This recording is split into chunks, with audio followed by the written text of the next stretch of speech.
दोस्तों कैसे हो आप सब लोग। उम्मीद है आप लोग बहुत अच्छे होंगे और आप लोगों की तैयारी भी अच्छी खासी चल रही होगी। दोस्तों ग्रुप डी का जो हम लगातार सीरीज चला रहे हैं उसका पार्ट नंबर आज हम चौथा लेकर के आए हैं और इसके आगे हम 3 पार्ट्स करवा चुके हैं और इससे पहले भी हम अलग प्लेलिस्ट बनी है उसमें से बहुत सारे पार्ट्स हो चुके हैं, तकरीबन 50 पार्ट्स।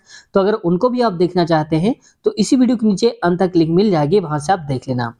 चलिए शुरुआत करते हैं दोस्तों आज की इस वीडियो की। आपको बता दें कि करंट अफेयर का कोई क्वेश्चन अगर मिलता है उसको अपडेट करके हम 2024 और 25 के हिसाब से बताएंगे। साथ ही ट्रिक के माध्यम से और चित्रों के माध्यम से भी हम क्वेश्चंस को समझेंगे कि किस टाइप से क्वेश्चन को हम आसान भाषा में समझ सकते हैं और शॉर्ट ट्रिक से कैसे सॉल्व कर सकते हैं। अगर आप वीडियो में शुरू से अंत तक बने रहते हैं तो काफी कुछ आज सीखकर आप जाएंगे। चलिए शुरुआत करते हैं वीडियो की, लेकिन प्यारे साथियों चैनल पे अभी तक नए हैं, सब्सक्राइब नहीं किया तो आपसे रिक्वेस्ट है चैनल को सब्सक्राइब कर लीजिए, साथ ही बेल आइकन भी दबा लीजिए ताकि जब भी हमारी वीडियो आए आपके पास नोटिफिकेशन पहुंच जाए और आप सबसे पहले वीडियोस को देख पाएं। पहला क्वेश्चन, फरवरी 2022 में किस सेवा प्रदाता ने घोषणा की कि वह अपने national multi terabit India Asia express यानी कि IAX अंडर सी अंतः समुद्री केबल सिस्टम को हुल हुमाले मालदीव में उतारेगा। यानी कि आप लोग देखते होंगे समुद्र होता है, उसके नीचे जमीन पर क्या होती है, केबल्स बिछी होती है जिनके माध्यम से इंटरनेट चलता है। ठीक है, तो उन्हीं की बात हो रही है यहाँ पर। तो केबल बिछाने की जो बात हो रही है वो कौन सी कंपनी संबंधित है, तो है रिलायंस जियो इन्फोकॉम लिमिटेड कंपनी। ठीक है, उसने बिछाने का काम किया। ये तो हो चुका है ना ऑलरेडी, क्योंकि 2022 में बिछाया जा रहा था और ये हो रहा है काम इसका, तो कहेंगे बिछाया है किसने, रिलायंस जियो ने। ये क्वेश्चन आपसे नहीं पूछा जाएगा, लेकिन इससे संबंधित कोई और क्वेश्चन अगर आपको मिलता है तो जरूर आप लोग पढ़ लेना। ठीक है, हो सकता है पूछ लिया जाए। अगला क्वेश्चन है, 5 मीटर लंबाई वाले एक पदार्थ की प्रतिरोधकता 1.6 इंटू 10⁻⁻8 ओम मीटर है। यदि पदार्थ की लंबाई में 10 मीटर की वृद्धि कर दी जाए तो प्रतिरोधकता का मान डैश हो जाएगा, ये बताना है। तो देखो यहां पर लंबाई पहले दिया था 5 मीटर, अब उसको बढ़ाकर कितना कर रहे हैं 10 मीटर।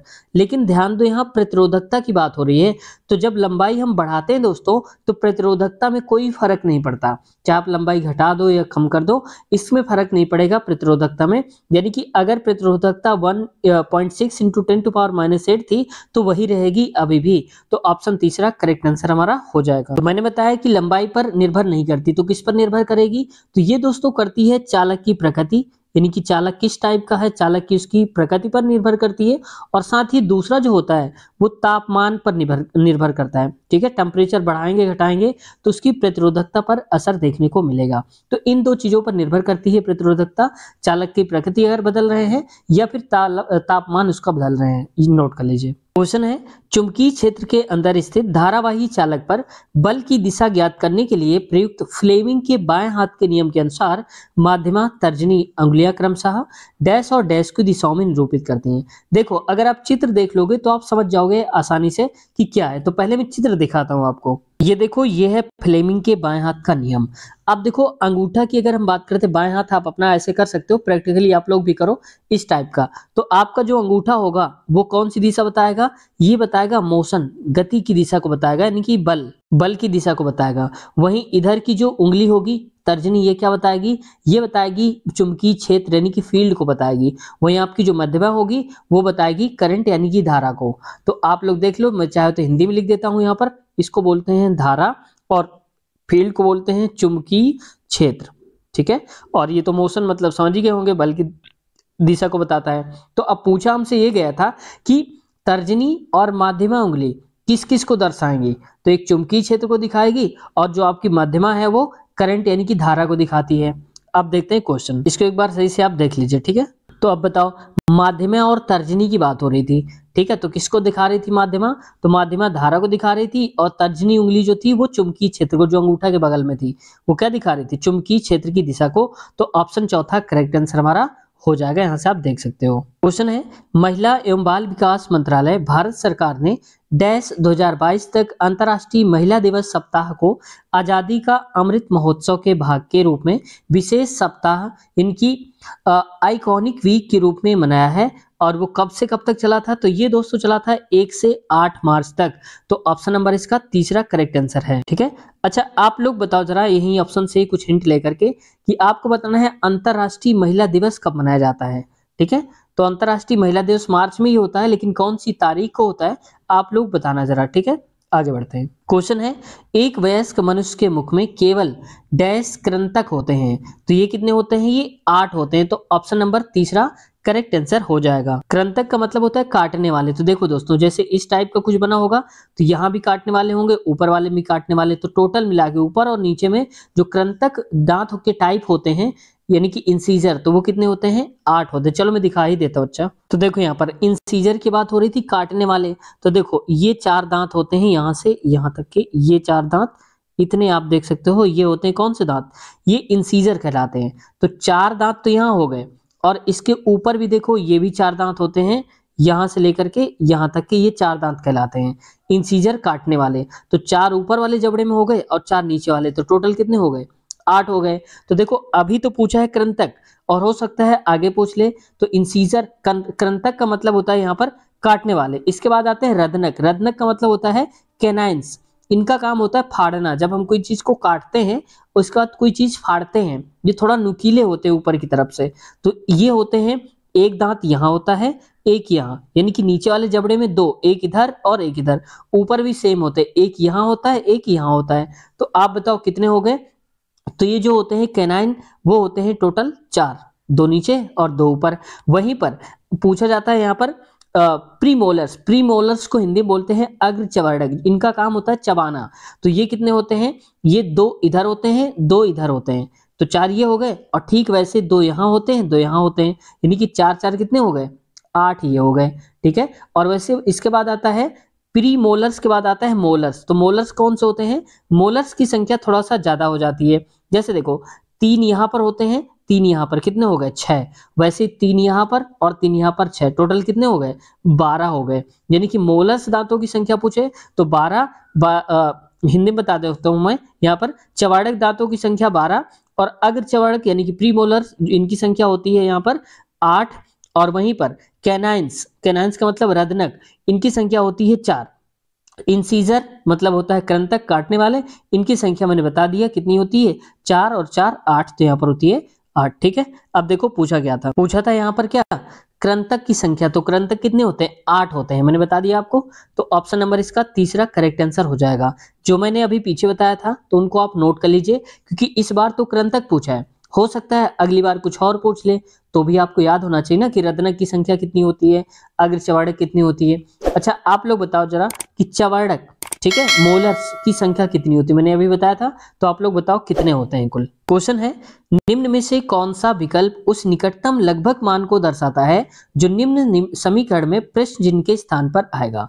मतलब कह रहा है कि लगभग में हमें मान बताना है। तो मैं इसको थोड़ा सा जूम करता हूं, फिर समझते हैं। देखो ये है, इसको हम यहाँ पर पहले सॉल्व करते हैं। लगभग में बताना है तो इसको 18.0 को हम केवल 18 पढ़ेंगे, ठीक है, क्योंकि हमें ये कह सकते हो राउंड ऑफ में नंबर लेना है। 3.99 का मतलब है किसके करीब है, 4 के करीब है भाई, 4.0 हो जाएगा अगर एक जोड़ देंगे 0.11। तो ऐसे करके हम इसको मान लेते हैं 4, प्लस लगा दो, ये 99, ये 9.99 को हम 10 मान सकते हैं क्योंकि 10 के आसपास है, और गुणे में ये 3.99 क्या हो जाएगा, ये हो जाएगा 4। तो 18 चौक 72 प्लस 4 दाम 40, तो आप जोड़ लो या ऐसे लिख लो 40, ऐसे करके जोड़ लो। तो 2 ये हो जाएगा 0, 7 4 11, यानी कि 112 आ जाएगा। तो ऑप्शन नंबर कौन सी हो जाएगा, दूसरा वाला करेक्ट आंसर हमारा हो जाएगा, ठीक है। तो ऑप्शन नंबर इसका दूसरा करेक्ट आंसर हो गया है। क्वेश्चन दिया है, निम्नलिखित अक्षर संख्या और प्रतीक श्रृंखला के आधार पर पूछे गए प्रश्न का उत्तर दीजिए। देखो इसको हम बोलते हैं इधर की तरफ बायां है और इधर की तरफ वाला ये दायां भाग है, ठीक है। मैं सही थोड़ा लिख देता हूं आपको समझाने के लिए। ये बायां तो लिखा ही है इधर, और ये भाग जो है ये यहाँ पर दायां भाग है, ठीक है। अगर कहे दाहिनी तरफ से मतलब इधर की तरफ, अगर बायां कहे तो इधर की तरफ से। ये बात समझ गए आप। आगे बढ़ते हैं। यदि श्रृंखला से सभी संख्याओं को हटा दिया जाए तो निम्नांकित में से कौन सा बाईं ओर से 10वें स्थान पर आएगा। ठीक है भाई, देखते हैं। तो बाएं ओर कहां पर है, यहां पर है।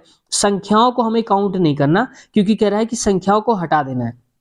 संख्याओं को हटाने के बाद 10वें स्थान पर हमें देखना है क्या आएगा। तो देखो भाई, पहले नंबर पे आएगा ये, दूसरे में 3 4 5 6 7 8, फिर आएगा 9, फिर आएगा 10वें नंबर पे। क्योंकि हम नंबर को नहीं काउंट करेंगे, नंबर को, संख्याओं को हटा दिया है। तो क्या आया 10वें नंबर पे क्या आ गया, एल आ गया। तो ऑप्शन नंबर चौथा ही हमारा करेक्ट आंसर हो जाएगा। यहाँ से आप देख सकते हो। क्वेश्चन है हमारा, ए और बी एक कार्य को क्रमशः 9 दिन और 12 दिन में पूरा कर सकते हैं। ए कार्य शुरू करता है और वे एक एक दिन छोड़कर कार्य करते हैं। वे इस कार्य को कितने दिन में पूरा कर सकते हैं? अब देखो यहाँ पर ए जो है वो करता है 9 दिन में, और वहीं बी करता है कितने दिन में, 12 दिन में। तो 12 लिख लो। अब 9 और 12 का आप ले लो एलसीएम, ठीक है। तो अगर मैं कहता हूं यहाँ पर आएगा 36, एलसीएम आप ले लेना। अगर नहीं पता तो ट्रिक बताता हूं थोड़ा सा। 9 और 12 में देखो सबसे बड़ा कौन है, 12 है। तो 12 का आप दोगुना करो, कितना होता है 24। तो क्या 24 9 से कट रहा है, नहीं कट रहा। तो दोगुना के बाद आप तिगुना करो, तो 12 3 36। अब देखो 9 से कट रहा है तो कट रहा है, इसका मतलब है वही हमारा एलसीएम हो जाएगा। तो बड़े वाले नंबर का हमेशा आप गुणा में चला करो, 1 गुणा 2 गुणा, जितने बार में आगे वाला आ जाए वही समझ जाओ एलसीएम है। तो 9 से काटेंगे 36 को, यानी कि 36 बटे में 9 कितना हो जाएगा, 9 चौक 36, 4 बार में जाएगा तो यहाँ पर हो जाएगा 4। 12 तेई 36, 3 बार में 3, यानी कि ए की क्षमता है 4 और बी की क्षमता है 3। अब कह रहा है ए कार्य शुरू करता है, तो अगर ए ने पहले दिन काम शुरू किया तो पहले दिन में कितना काम करेगा, 4 ही काम तो करेगा, ठीक है। अब कह रहा है एक एक करके एक दिन छोड़ते हैं, मतलब ए पहले दिन करके चला गया 4 काम। अब दूसरा आएगा तो दूसरा जो करेगा काम कौन आएगा, बी। तो बी कितने काम करेगा, 3 काम करेगा। तो आप पूरा तो लिखोगे नहीं कि 36 तक ले जाओ, टाइम इतना होता नहीं। तो आपको क्या करना है, ये देख लो कि 2 दिन हमारे पास लग गए। इस 2 दिन में काम कितना हुआ, 4 और 3 7, टोटल काम कितना हुआ 7। तो मैं इसको थोड़ा यहाँ पर लिख देता हूँ, 2 दिन में कुल 7 काम हुआ। हमें 36 के आसपास पहुंचना है, तो हम किस नंबर से गुणा करें 7 में से कि 36 के आसपास पहुंच जाएं। तो 7 पना 35 होता है, अगर हम 5 से गुणा कर देंगे तो 5 से हमें यहाँ भी गुणा करना पड़ेगा, यानी कि 10 दिन में 35 काम हो जाएगा। बचा हमारे पास एक दिन, एक काम बचा। तो एक काम बचा होने का मतलब क्या है कि एक काम बचा है और अब कौन आएगा करने, फिर से एक अटर्न आएगा। तो कितने काम करता है वो, 4। तो 1 बटे में 4, यानी कि और टोटल काम कितना अभी तक हुआ, 10 दिन। तो 10 दिन ये काम और 1 बटे 4 दिन ये लगेगा। तो 10 सही 1 बटे 4 से उत्तर हमारा हो जाएगा। तो ऑप्शन नंबर चौथा वाला करेक्ट आंसर हो जाएगा। यहां से आप देख सकते हो, ठीक है। प्रकाश संश्लेषण के दौरान निम्न में से कौन सी प्रक्रिया नहीं होती है, यानी कि प्रकाश संश्लेषण जब होता है, फोटोसिंथेसिस प्रोसेस जब होता है, तो उसमें से बताना है कि कौन सी जो प्रोसेस है वो नहीं होता है। तो देखो ऑक्सीजन का अवशोषण, इसका मतलब है कि जब खाना बना रहा होता है, प्रकाश संश्लेषण का प्रोसेस हो रहा होता है पेड़ में, तो ऑक्सीजन की जरूरत नहीं पड़ती उसको। तो ये बात कह रहा है कौन सी प्रक्रिया नहीं होती, तो ये बात बिल्कुल सही कह रहा है, क्योंकि ऑक्सीजन नहीं लेता है पेड़। जल के अणुओं का विभाजन होता है, बात सही है, जल की जरूरत होती है उसको, और प्रकाश ऊर्जा की आवश्यकता होती है, यानी कि जो सनलाइट लेता है उसी की उपस्थिति में खाना बनाते हैं जो पौधे होते हैं, तो इसको भी जरूरत पड़ती है। और कार्बन डाइऑक्साइड का अपचयन, तो कार्बन डाइऑक्साइड की भी जरूरत पड़ती है यहाँ पर, ठीक है, याद रखना। देखो अपचयन एक उपचयन मैंने पिछले वीडियोस में बताया था, अगर आपको याद हो पार्ट 3 में, अगर आपने देखा है तो पक्का पता होगा आपको। अपचयन होता है, अपचयन का मतलब होता है कि यहाँ पर ऑक्सीजन निकलना, यानी कि ऑक्सीजन की कमी होना, और उपचयन का मतलब होता है कि ऑक्सीजन का जुड़ना, ठीक है, याद रखना। कौन सा प्रोसेस नहीं होगा, ऑक्सीजन का अवशोषण, ऑप्शन पहला वाला। क्वेश्चन है 150 रुपए की एक धनराशि 2 भागों में विभाजित किया गया है। इसका पहला भाग दूसरे भाग के 3 गुने से 2 अधिक है। दूसरा भाग हमें बताना है। यानी कि देखो टोटल हमारे पास है 150 रुपए, और एक का मान लो ए भाग में डिवाइड किया गया, दूसरे को बी भाग में डिवाइड किया गया है। तो इसमें से कंडीशन क्या रखी गई है कि अगर पहला भाग, मान लेता हूं कि पहला भाग x है, तो दूसरे भाग के 3 गुने से, तो अगर मैं कहता हूं दूसरे भाग से कंपेयर कर रहे हैं, तो इसका मतलब है कि हमें यहाँ पर दूसरा वाला पहले चाहिए। तो दूसरा मान लो अगर x है, तो दूसरे भाग का 3 गुना यानी कि 3x, और इससे भी कितना ज्यादा है, 2 ज्यादा है, तो आप 2 ज्यादा कर दो। समझ गए आप, इतना करना है। और टोटल हमारे पास कितना हो रहा है, पहला भाग ये हो गया, दूसरा भाग ये हो गया, टोटल 150 रुपए हो रहे हैं। तो आप यही कर दो, 3x और प्लस का 2 और प्लस का ये वाला x बराबर हो रहा है क्वेश्चन के हिसाब से 150 रुपए। तो यहाँ 150, तो 3x और 1x, तो 4x बराबर में। अब देखो 2 लिखा है यहाँ पर, 150 में 2 हटा दो तो 148 आ जाएगा। इसको और सीधा कर दो तो x की वैल्यू आ जाएगी 148 बटे में 4, ठीक है, x की वैल्यू 4 से काटो, 4 3 12 हो जाएगा, 2 बचा, 4 7 28, यानी कि आ जाएगा 37। पूछा क्या था कि दूसरा भाग ज्ञात करिए, तो दूसरा भाग हमारा क्या आ गया, 37 आ गया, यानी कि x था ना दूसरा भाग, x आ गया 37, और अगला वाला भाग ये कर दो, इसमें वैल्यू आ जाएगी। तो दूसरा पूछा था इसलिए हम 37 ही डायरेक्ट आंसर टिक करेंगे। आगे बढ़ते हैं, क्वेश्चन है दिया है अगला, कथन वाला है और कथन निष्कर्ष तो हर एक सेट में पूछे ही पूछे जाते हैं। पिछली बार आप देख रहे होगे लगातार आपको मिल रहे हैं, कम से कम 2 से 3 क्वेश्चन रख दिए जाते हैं किसी किसी शिफ्ट में। ठीक है, तो ये देखना बहुत ही आसान होते हैं, ध्यान से समझो। कुछ बर्तन मिट्टी हैं, तो जब कभी कुछ वर्ड आ जाए तो मैंने बताया था आपको 2 गोले बनाओ, एक गोला इस टाइप का, दूसरा गोला थोड़ा सा उसके अंदर रहेगा। साइज छोटा बड़ा हो सकता है, कोई फर्क नहीं पड़ता, या बराबर साइज रखो तो भी कोई दिक्कत नहीं, हमें गोला बनाना है। तो कुछ जिसके साथ लगा होता है, जैसे कुछ बर्तन, तो बर्तन को मैं बी लिख देता हूं, और दूसरे वाले में क्या है मिट्टी, तो मिट्टी को मैं एम लिख देता हूं। बात समझ में आ गई? आप हिंदी में लिख सकते हो, इंग्लिश में याद आपको रखना है। अब आगे देखो, कह रहा है कि कुछ फूल, मैंने बोला अभी कि कुछ वर्ड आने पर हमें गोला एक ऐसे बनाना है जो उसके अंदर टच रहे। तो कुछ फूल मिट्टी हैं, तो फूल कहां पर है, ये वाले में, तभी तो मिट्टी के बराबर आएगा। तो कुछ फूल को यानी कि एफ बना दो। कुछ वर्ड आने का मतलब है ये एक दूसरे के अंदर इतना पार्ट होना चाहिए। ठीक है, बात क्लियर? आगे बढ़ते हैं, सभी मिट्टी, जब कभी सभी वर्ड आ जाए तो इसका मतलब हो जाएगा कि वो जिसके साथ सभी लगा है वो गोले के अंदर रहेगा पूरी तरह से। कीड़े हैं, तो कीड़े का मतलब क्या है कि यहाँ पर एक बड़ा सा ऐसे बना दो, तो ये हो जाएगा कीड़े, यानी कि के हो जाएगा। ठीक है, पूरी तरह से एम देखो इसके अंदर आ गया, किसके, के अंदर आ गया, तो हमें इस टाइप से बनाना होता है। ये के है।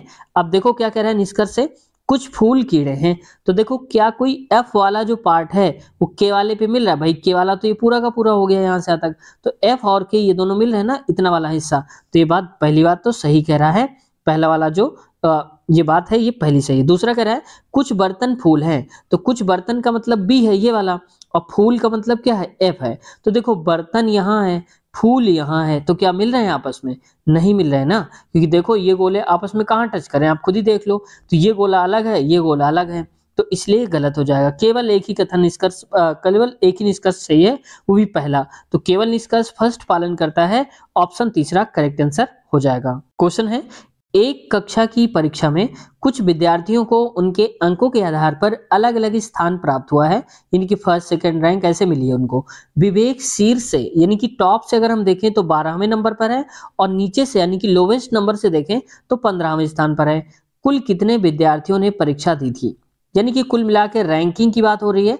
यहां से जब कभी आगे से रैंक दे दिया जाए और पीछे से रैंक दे दिया जाए तो हमें सिंपल से ही करना है, दोनों को आप जोड़ दो, तो 12 प्लस 15, 12 15 कितना होता है 27, 27 में से एक आप घटा दो तो हमेशा क्या आएगा 26, वही से उत्तर हो जाएगा ऑप्शन नंबर दूसरा। ठीक है, करेक्ट आंसर हो जाएगा हमारा।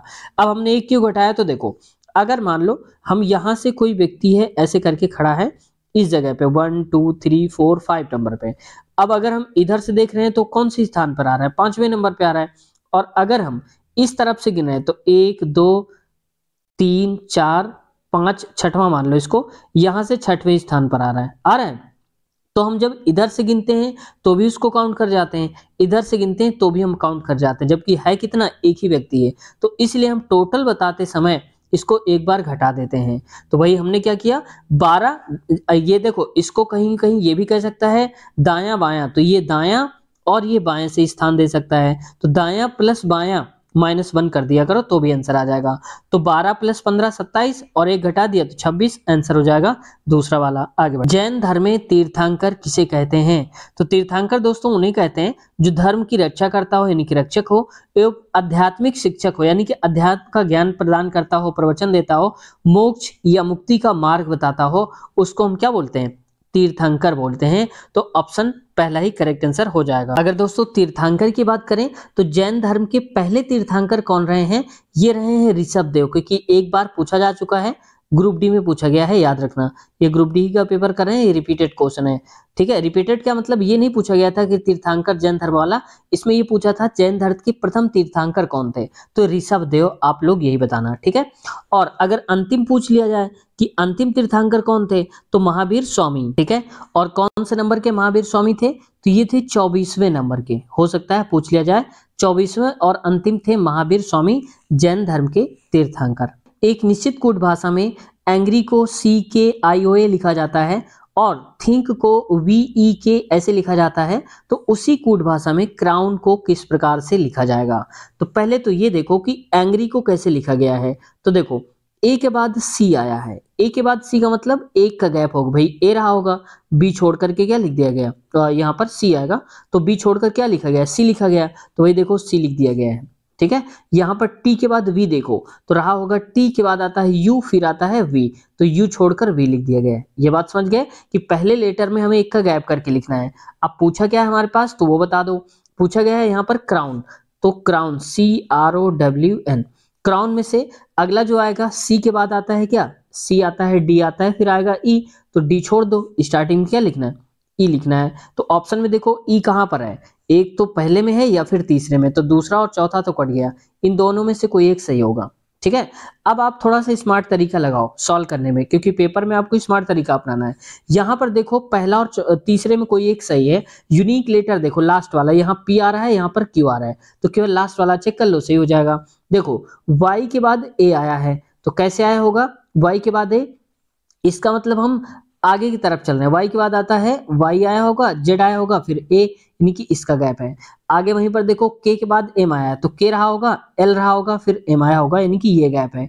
तो वैसे ही आगे देखो यहाँ पर क्या लिखा है, एन, तो एन के बाद क्या आता है, ओ और पी, तो क्या आएगा, पी आ जाएगा। तो देखो कहाँ लिखा है, इसमें पी लिखा है, इसमें क्यू है, तो ये गलत हो गया, ऑप्शन पहला ही से उत्तर हो जाएगा। तो देखा, स्मार्ट तरीके से ऐसे सॉल्व करो आप। ठीक है, तो आप ऑप्शन भी लेकर के चलो कि ऑप्शन में किस टाइप का दिया है, वैसे ही आप चेक करो। अगर मान लो यहाँ भी क्यू होता, यहाँ भी ये होता, तो फिर हमें चेक करना पड़ता।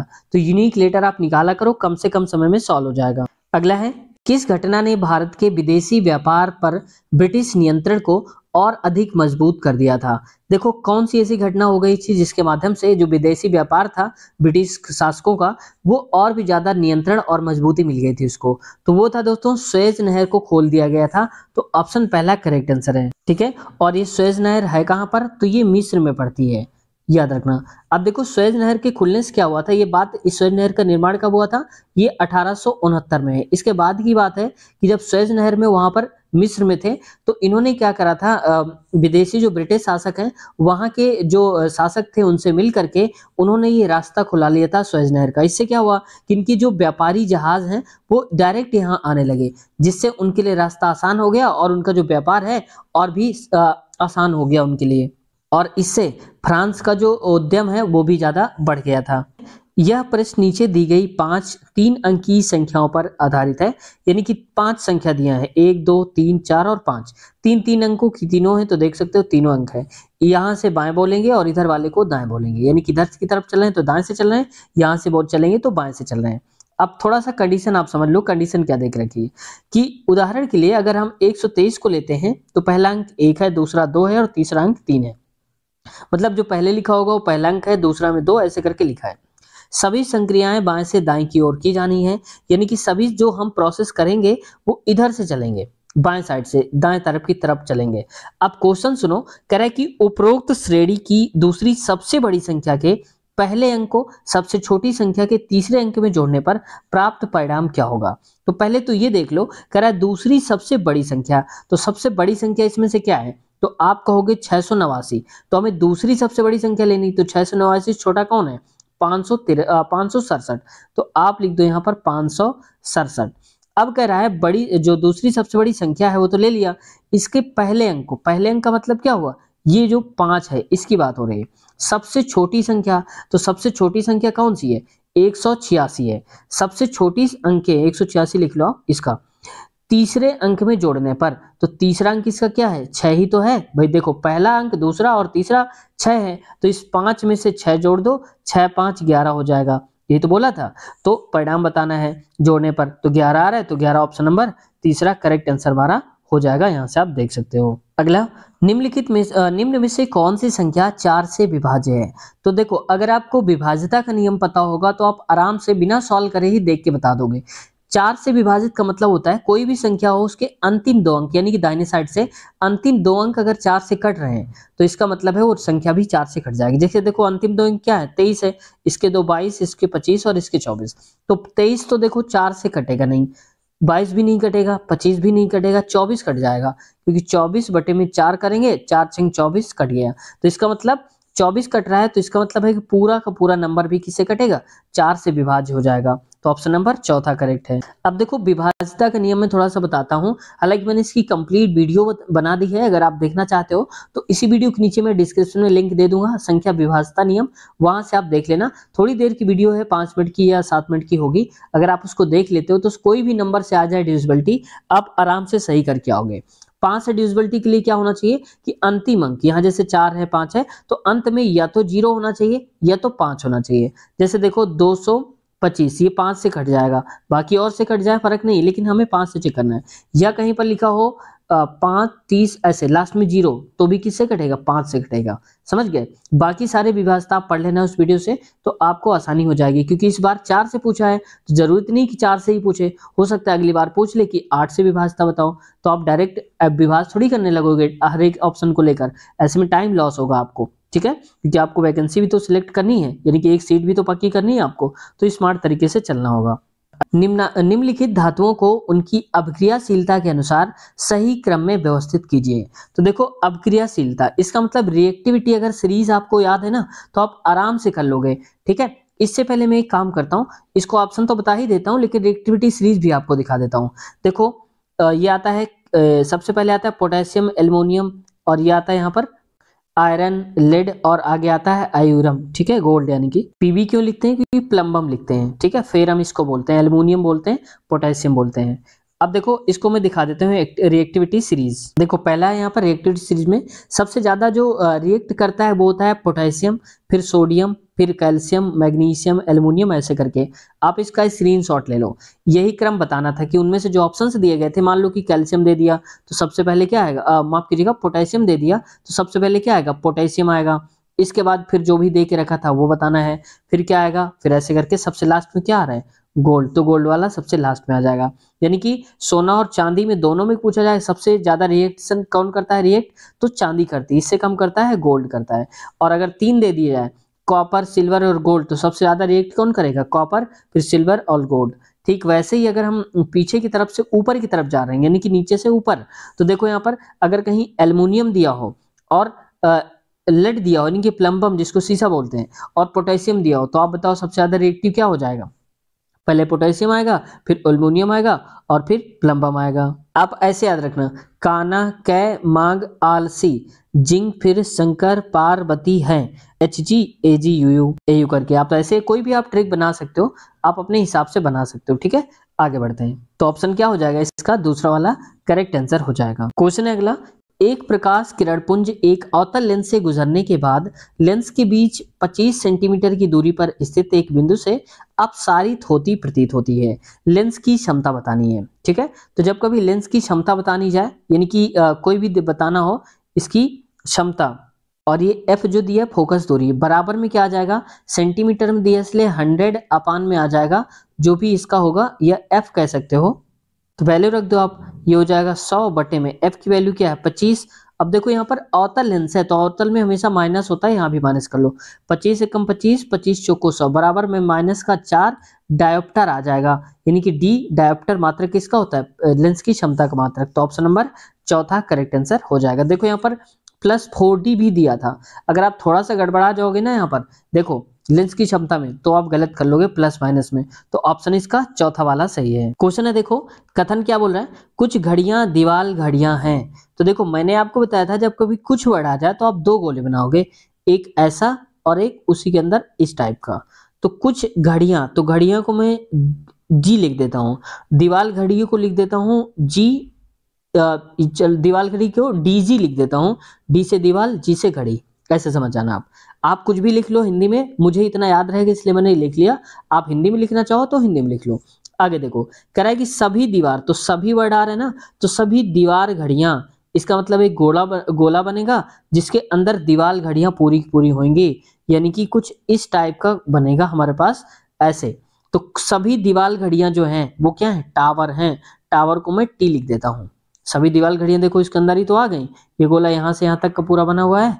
ठीक है, अब आगे देखो ये थोड़ा सा रह गया, आप लोग कहना नहीं कि ये कैसे रह गया, तो ये पूरा इसी के अंदर आ रहा है। आगे कह रहा है सभी टावर ईंटें हैं। तो अब देखो एक और गोला बनेगा जो टावर को भी ले जाएगा, यानी कि उस टावर भी उसके अंदर आ जाएगा। गोले हैं, क्या है, ईंटें हैं।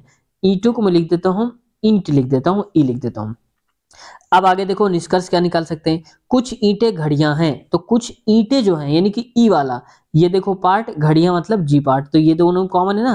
देखो घड़ियां वाला पार्ट, ये गोला यहाँ तक आ रहा है, और ई यानी कि ये बड़ा वाला गोला देखो यहाँ कॉमन है, तो ये कॉमन है ना इतना सा, तो इसका मतलब पहला वाला सही कह रहा है। दूसरा कह रहा है कि कुछ दीवार घड़ियां ईंटें हैं। तो कुछ दीवार घड़ियां यानी कि जो जीडी है वो क्या है, ईंटें हैं। तो ईंटें मतलब कि यहाँ से आप देख लो, तो कुछ दीवार घड़ियां ईंटें हैं, यहाँ पर कुछ दीवार घड़ियां ईंटें हैं। ठीक है, तो देखो ये जो दीवार घड़ियां हैं ये वाली, ये भी क्या है, ईंटें हैं। तो हालांकि मेरे हिसाब से यहाँ पर होना चाहिए कि सभी दीवार घड़ियां, यानी कि जितनी भी ये दीवार घड़ियां हैं सभी ईंटे के अंदर आ रही, तो अंदर ही तो आ रही, देखो इतनी करके। ठीक है, तो यहाँ पर कुछ ना होकर मेरे हिसाब से होना क्या चाहिए कि सभी। ठीक है, तो भी इसको हम सही मानते हैं क्योंकि जैसा माना है उसने। तो दोनों निष्कर्ष फर्स्ट और सेकंड पालन करते हैं, ऑप्शन दूसरा करेक्ट आंसर हो जाएगा। क्वेश्चन अगला, एक माता और उसके पुत्र की वर्तमान आयु का अंतर 30 वर्ष है। 15 वर्ष पूर्व यानी कि 15 साल पहले अगर देखें तो माता की आयु उसके पुत्र की तत्कालीन आयु की दोगुनी थी। माता की वर्तमान आयु वर्ष में ज्ञात करिए। ठीक है, तो मदर को मान लो मैं यहाँ पे लिख देता हूँ माँ, या चलो हिंदी ही लिख देता हूँ, कोई बात नहीं। ये है एक माँ, क्या हो रहा है, और ये माँ और ये इनका पुत्र है। तो करें कि माता की जो आयु है उसके पुत्र की वर्तमान आयु का जो अंतर है इसकी माता और पुत्र में। तो अगर मैं कहता हूं कि यहाँ पर पुत्र अगर 1 साल का है तो उनकी माता कितनी की हो जाएंगी, x प्लस 30 साल की हो जाएंगी, यानी कि x प्लस 30 साल। आप अगर माँ को x मानोगे तो पुत्र को x माइनस 30 भी मान सकते हो, उससे भी आप सॉल्व कर लेना। ठीक है, मैं इससे कर लेता हूँ। अब कह रहा है 15 साल पूर्व यानी कि 15 साल पहले, तो आप बताओ 15 साल पहले कितने का रहा होगा। ये रही होगी माता जी x प्लस का 30 और 15 आप हटा दो, तो 30 में से 15 हटाओगे तो डायरेक्ट मैं x प्लस 15 लिख देता हूँ। ठीक है, कंफ्यूज नहीं होना हो, तो x प्लस का 15। अब ये कितने का साल का हो जाएगा, तो अगर आप x का देख रहे हो और 15 साल पहले कितना होगा तो 15 का हटा दो। आप पीछे जा रहे हैं ना तो माइनस करते हैं, आगे जाएंगे तो प्लस करेंगे। आगे देखो कह रहा है कि पुत्र की तत्कालीन आयु क्या दोगुनी थी। तो पुत्र की आयु कितनी है, x माइनस 15, तो इसका दोगुना कर दो, ये हो जाएगा। अब इसको सॉल्व कर लो, तो x प्लस का 15 बराबर में आ जाएगा 2x माइनस का 30 हो जाएगा। ठीक है, अब देखो x को उधर ले जाओ, इसको यहाँ ले आओ, तो 15 और माइनस का 30 था तो 30 प्लस का हो जाएगा, और यहाँ पर 2x था, ये x इधर जाएगा तो माइनस का x हो जाएगा। या इनको उल्टा कर लो, 2x में x गया तो x बचेगा, और 30 15 कितना हो जाएगा, 45 हो जाएगा। तो x की वैल्यू आ जाएगी कितनी, 45 साल आ जाएगी। बताना क्या था, माता की आयु, तो माता की आयु कितनी हो जाएगी, ये है यहाँ पर x प्लस 30, तो x की वैल्यू 45, 45 में से 30 आप जोड़ दो तो 40 30 75 हो जाएगा, तो बस 75 साल हो जाएगा। बेटा पूछे कितने साल का, तो 45 साल का, और माता पूछे तो 30 और जोड़ दो, तो माता पूछा है तो 75 साल, ऑप्शन नंबर दूसरा करेक्ट आंसर हो जाएगा। क्वेश्चन है अगला, यदि संख्या 63 11 624 में से प्रत्येक विषम अंक को 2 से गुणा किया जाए और प्रत्येक सम अंक को, जो भी यहाँ पर इवन नंबर मिलता है, तो उसमें से 1 जोड़ा जाए, तो इस प्रकार बनी नई संख्या के सबसे बड़े अंक और सबसे छोटे अंक का अंतर बताइए। तो पहले तो आप संख्या बना लो। कह रहा है कि अगर विषम आएगा, कोई भी विषम अंक मिल जाएगा तो उसको गुणे 2 करेंगे, और अगर सम संख्या मिल रहा है तो प्लस 1 करेंगे। चलिए देखते हैं, नंबर पहले लिख लो, ये लिखा है 63 11 624 लिखा है, 63 यानी कि 6 लिखा है, ये सम संख्या इसलिए 1 जोड़ेंगे, तो 6 प्लस 1 करेंगे तो 7 हो जाएगा। बात समझ में आ रही ना। अब ये 3 क्या है, विषम है, तो 3 गुणे 2, क्योंकि विषम में 2 का गुणा करना है, तो 3 दूनी 6 हो जाएगा, लिख दिया मैंने। ये एक विषम है, हमें एक एक नंबर लेना है। एक विषम है तो एक में से क्या करना है, विषम में से 2 का गुणा, यानी कि 2 कम गुणे 1। फिर यहाँ पर 11 नहीं पढ़ोगे आप, इसको 1 पढ़ोगे। फिर 1 लिखा है, एक विषम है, फिर 2 का गुणा, तो ये हो जाएगा 2। 6 क्या है, सम है, तो सम में 1 जोड़ दो, क्योंकि 1 जोड़ना है, तो 6 1 7 हो जाएगा। प्लस 2, 2 भी क्या है, सम है, तो 2 और 1 कितना हो जाएगा, 3। 4 भी क्या है, सम है, और 1 जोड़ लो तो 4 1 5 हो जाएगा। अब हमारी नई संख्या ये बन गई। अब इसमें से क्या कह रहा है, नई संख्या के सबसे बड़े अंक, सबसे बड़ा अंक क्या है, 7 है यहाँ पर, तो 7 लिख लो। और सबसे छोटे अंक का अंतर कितना है, सबसे छोटा अंक कौन सा है, तो ये है यहाँ पर 2, कोई भी 2 ले लो क्योंकि समान है, और कोई भी 7 ले लो क्योंकि 7 7 तो बराबर ही है। सबसे छोटा अंक क्या है, 2, दोनों का अंतर बता दो, तो बड़ा अंक 7 और छोटा अंक 2, दोनों का अंतर 7 में से 2 गया तो 5 आ जाएगा, तो 5 आंसर होना चाहिए। ऑप्शन नंबर दूसरा ही माफ कीजिएगा, चौथा ही करेक्ट आंसर हमारा हो जाएगा। ठीक है, चौथा वाला करेक्ट आंसर हमारा हो गया। दोस्तों हमने यहाँ पर 100 तक के कर लिए, यानी कि ये पूरा का पूरा क्वेश्चन पेपर हमने अब समाप्त कर लिया है। और इसके बाद हम उठाएंगे अगला क्वेश्चन पेपर, जो मैं दिखा देता हूँ। ये क्वेश्चन पेपर हम सॉल्व करेंगे, जो कि यहाँ पर पूछा गया था 10 अक्टूबर 2022 का, यानी कि लेटेस्ट है। इसको हम सॉल्व करेंगे कि अगले पार्ट में, पार्ट नंबर हमारा जो 5वां आएगा, उस पे आप स्टार्टिंग से इसका सोल्यूशन देख पाएंगे। तो अगले पार्ट यानी कि 5वें पार्ट की लिंक आपको इसी वीडियो के नीचे मिल जाएगी। जिस वीडियो को आप अभी देख रहे हो उसी में नीचे देखो लिखा होगा वहां पर अगला पार्ट, उस पर क्लिक करिए तो ये सारे क्वेश्चन का सोल्यूशन आपको मिल जाएगा। दोस्तों इसके पहले वाले अगर आपने पार्ट्स नहीं देखे तो हमने बहुत सारे ग्रुप डी के पार्ट्स करवा दिए हैं, प्लेलिस्ट भी अलग से एक बनी हुई है, वहां से देख सकते हो। यह नई प्लेलिस्ट जो हमने अभी बनाया है, इसमें भी बचे हुए जो स्टार्टिंग, जैसे आप चौथा पार्ट देख रहे हो तो 1, 2 और 3 पार्ट अभी नहीं देखे होंगे अगर, तो ये भी इसी प्लेलिस्ट में लगे हुए मिल जाएंगे, वहां से आप आसानी से देख लेना। ठीक है दोस्तों, अगर आप एनटीपीसी की तैयारी कर रहे हो तो बहुत सारे प्रीवियस ईयर की सीरीज हम चला रहे हैं, जिसमें अलग से प्लेलिस्ट बना दिया है एनटीपीसी पिछला पेपर के नाम से, तो वहां पर सारे पार्ट हमने क्रम वाइज लगा दिए हैं, वहां से आप आसानी से देख सकते हो।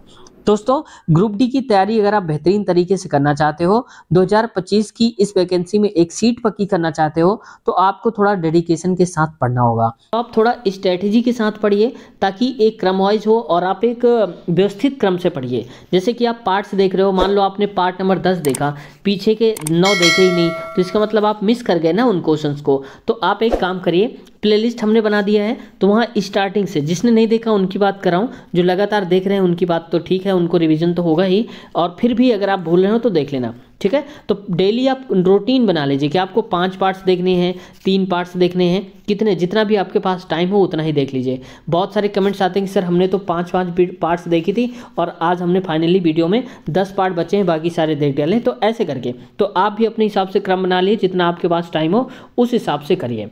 किसी भी प्रकार का कोई क्वेश्चन है, डाउट है, तो आप लोग कमेंट करिए, आपका रिप्लाई हम अवश्य देंगे। तो दोस्तों चैनल पे अभी तक नए हैं, सब्सक्राइब नहीं किया तो आपसे रिक्वेस्ट है चैनल को सब्सक्राइब कर लीजिए, साथ ही बेल आइकन भी दबा लीजिए, ताकि जब भी हमारी वीडियो आएगी आपके पास सबसे पहले नोटिफिकेशन आ जाएगी और आप सबसे पहले वीडियोस को देख पाएंगे। तो अगले पार्ट की लिंक नीचे डिस्क्रिप्शन में है इसी वीडियो के, तो देखिए ऊपर ही लिंक होगी, लिखा होगा अगला पार्ट, उस पर क्लिक करिए। फिर हम मिलते हैं अगले पार्ट में। अपना ख्याल रखिए, टेक केयर, बाय बाय।